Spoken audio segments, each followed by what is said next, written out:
La gente ha paura del vaccino AstraZeneca. Non è affatto un mistero. Una dimostrazione potrebbe essere il flop delle vaccinazioni programmate anche nelle parrocchie dell'Arcidiocesi di Agrigento, il cui numero si è notevolmente ridotto proprio per il rifiuto dei cittadini a sottoporsi alla vaccinazione con AstraZeneca, malgrado le rassicurazioni che il vaccino sia sicuro.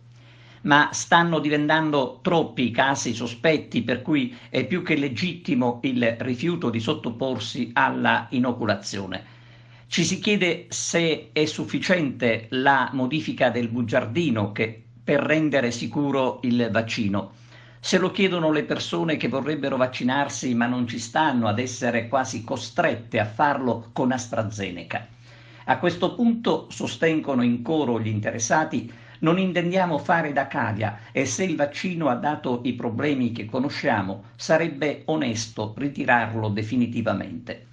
Una testimonianza del rifiuto arriva da uno dei sacerdoti che hanno aderito all'iniziativa in provincia di Palermo, il quale afferma che tantissimi fedeli della sua parrocchia, saputo che sarebbe stato somministrato AstraZeneca, hanno immediatamente rinunciato.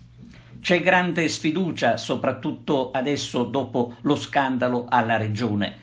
Sarebbe interessante ascoltare il parere dei super consulenti del governo, gli esperti che si succedono nelle varie trasmissioni televisive, il cui ruolo sembra ormai quello di suggerire chiusure e clausure per gli italiani.